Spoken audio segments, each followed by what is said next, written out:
Hello दोस्तों, उम्मीद है सब अच्छे होंगे। क्रिप्टो मार्केट के लेटेस्ट न्यूज़ अपडेट के बारे में इस वीडियो में बात करते हैं। क्रिप्टो मार्केट जो है एक हफ्ते से लगातार जो है क्रैश हो रहा है और एक हफ्ते से $83,000 से $60,000 तक क्रैश हुआ। क्यों इतना क्रैश आया क्रिप्टो मार्केट में? क्या $60,000 के नीचे भी जा सकता है? और इससे पहले भी जो है $60,000 के ऊपर जो है उसको सपोर्ट मिला था और उसके बाद $83,000 तक चला गया था।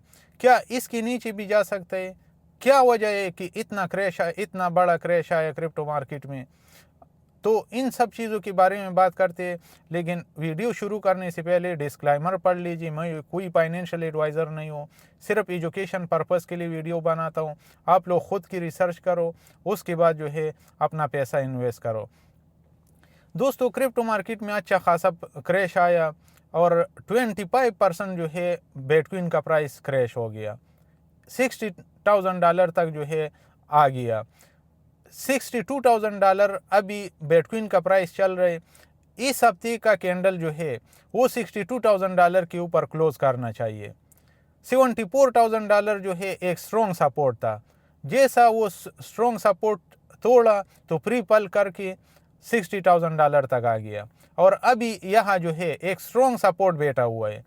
यहाँ से अगर क्रैश होता है तो फिर प्री पल में फिर जा सकता है, फिर जो है 50,000 और $46,000 तक क्रैश कर सकता है। क्या वजह है कि इतना बड़ा क्रैश आया?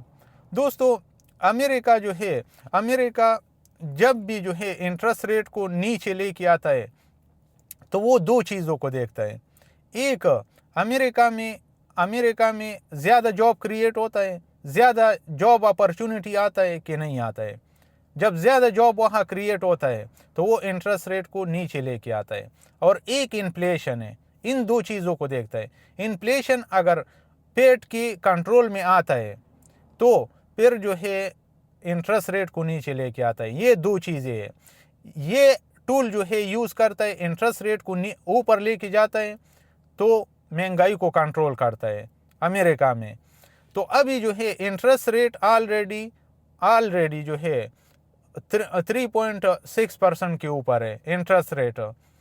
तो अमेरिका में 5 जून 2 दिन पहला जब जॉब का डेटा आया तो वहाँ 85,000 जॉब का एक्सपेक्टेड था कि 85,000 जॉब जो है अमेरिका में नया क्रिएट होगा। और ये जो आंकड़ा है ये कई ज़्यादा आया, कई ज़्यादा जॉब जो है क्रिएट हुआ। तो ये सारे मार्केटों ने जो है बेड ले लिया, क्योंकि ज़्यादा जॉब क्रिएशन होना जो है अमेरिकनों के लिए तो ठीक है, लेकिन और मार्केटों के लिए ठीक नहीं है। क्योंकि इस टूल का यूज़ करके इंटरेस्ट रेट का एक्सक्यूज़ मिल जाता है कि इंटरेस्ट रेट हम जो है अभी कम नहीं करेगा क्योंकि ज़्यादा जॉब क्रिएट हो रहा है। इंटरेस्ट रेट को क्यों कम नहीं करेगा? क्योंकि अभी इन्फ्लेशन उसके कंट्रोल में नहीं है। इन्फ्लेशन कंट्रोल में नहीं आया, ऑलरेडी नीचे नहीं आया।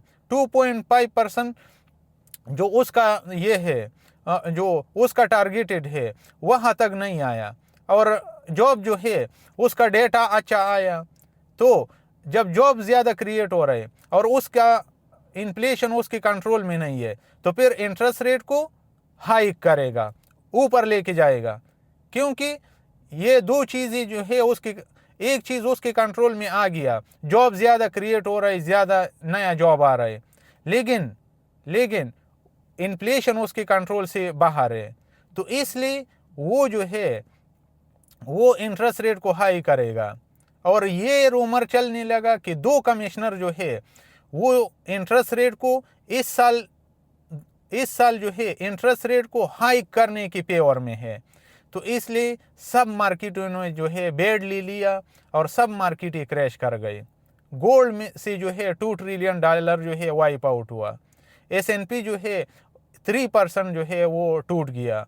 नस्दक जो है वो 2.5% टूट गया। तो इसलिए सिल्वर में 10% क्रैश आया। सिल्वर जो शिट क्वीन का जैसा बिहेव कर रहा था वो उसमें 10% क्रैश आया।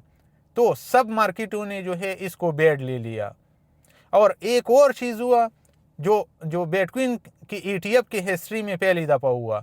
माइकल सेलर ने पहली दफ़ा जो है BTC सेल किया, बहुत कम BTC उसने सेल किया, सिर्फ 32 BTC $5 मिलियन का सेल किया, लेकिन उसको भी मार्केट ने बैडली लिया। तो ये ये जो एक चीज़ हुआ, इसने सारे मार्केट को जो है ये कर दिया कि अभी जो है इंटरेस्ट रेट को ऊपर लेके जाने का ये है कि इंटरेस्ट रेट को और ऊपर लेके जा सकता है। फेडरल जो इदारा है उसको एक्सक्यूज़ मिल गया तो वो ऊपर लेके जा सकता है, और इन्फ्लेशन उसकी कंट्रोल में नहीं है, इसलिए वो जो है ये कर सकते हैं, इंटरेस्ट रेट को हाइक कर सकते हैं। और इंटरेस्ट रेट को हाइक करेगा तो सारी मार्केटों के ऊपर जो है उसका बेड ये होगा। तो इस वजह से जो है सब मार्केटों में क्रैश आया। और क्रिप्टो में जो इतना क्रैश आया, एक और चीज़ भी था, वो था Zcash प्रोटोकॉल। Zcash प्रोटोकॉल में 60% क्रैश आ गया। और क्यों आया? क्योंकि Zcash का जो फाउंडेशन है उसने जो है वाइट कलर हैकर को हायर किया था, उसको बोला था कि हमारा जो प्रोटोकॉल है उसका ऑडिट करो, इसमें बग ढूंढो, इसमें कोई बग तो नहीं है, इसको जो है क्या हैक कर सकते हैं कि नहीं कर सकते। तो एक हैकर ने जो है उसमें ऐसा बग ढूंढा कि उसने जो है AI को यूज़ करके, AI की टूल को यूज़ करके उसने जो है Zcash के ऊपर जो है Zcash प्रोटोकॉल के ऊपर जो है अनलिमिटेड Zcash को जनरेट किया। तो इसलिए Zcash में जो है बहुत बड़ा क्रैश आ गया। एक ये वजह था क्योंकि Zcash जो है बहुत ये प्रोटोकॉल है, ये बिटकॉइन से अलग हुआ है ये Zcash, तो इस वजह से इसको क्रिप्टो मार्केट ने बहुत बैड ले लिया और नीचे आ गया। उसका प्राइस जो है Zcash का प्राइस जो है 60% नीचे आया। तो इसने भी जो है क्रिप्टो मार्केट में क्रैश लेके आया। तो ये भी एक वजह था कि क्रिप्टो मार्केट में अच्छा खासा क्रैश आया। बाद में जो है उसके फाउंडर ने जो है बोला कि हमने उस बग को जो है फिक्स किया, उसको ख़त्म किया, हम जो है AI की मदद से जो है हम उसको सेव कर रहे, हम उसको ये कर रहे। और उसके बाद जो है प्राइवेसी टोकनों के ऊपर जो है ये खतरा जो है मंडलाने लगा कि जो प्राइवेसी का प्रोटोकॉल है, उसके बाद जो है मोनेरो ने जो है अपना ऑडिट किया, सारे प्रोटोकॉल के ऊपर जो है ये हो गया कि क्या ये सेफ भी है कि नहीं है, और क्या जो और ब्लॉकचेन है क्या वो सेफ है। जो AI आया हुआ है, AI की मदद से जो है हैकिंग हो रहा है, AI हैकर जो है AI को यूज़ करके जो हैकिंग कर रहे, क्या और प्रोटोकॉल जो है वो सेफ है, इथेरियम का जैसा प्रोटोकॉल जो है वो सेफ है कि नहीं है। तो इस वजह से बहुत बड़ा क्रैश आ गया इस मार्केट में, बहुत ये हो गया इस मार्केट में कि Zcash का जैसा जाना माना प्रोटोकॉल जो है अगर वो हैक हो सकता है तो कोई भी प्रोटोकॉल जो है वो हैक हो सकता है, कोई भी प्रोटोकॉल जो है। और सब लोग जो है जिस तरह था राइस Zcash के बारे में जो है लगातार ट्वीट ये कर रहा था, लगातार उसको ये कर रहा था, इन्फ्लुएंस कर रहा था उसको, और लगातार ये कर रहा था। उसने भी जो है ट्विटर में बोला कि मैंने अपना Zcash जो है वो सेल कर दिया, मैंने Zcash से मैं एग्जिट लिया।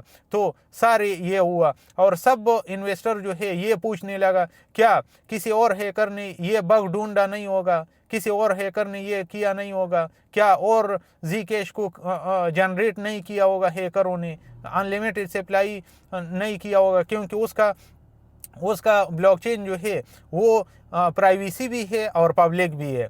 आपकी चॉइस के ऊपर होता है। अगर आप जो है ट्रांजैक्शन आप पब्लिक करना चाहते हैं या आप जो है प्राइवेट में प्राइवेसी में करना चाहते हैं, तो क्या किसी हैकर ने जो है प्राइवेसी में जो है क्या और टोकन जनरेट नहीं किया होगा। तो इस वजह से भी जो है क्रिप्टो मार्केट में अच्छा खासा क्रैश आया और ये $60,000 से नीचे जाना जो है काफ़ी मुश्किल है, क्योंकि जिस तरह जो है माइकल सेलर और जिस तरह क्रिप्टो क्वांट किसी वो बोल रहे कि अगर माइकल सेलर नहीं होता था, ETF कंपनी नहीं होते तो $22,000 तक अभी तक बिटकॉइन का प्राइस गया होता।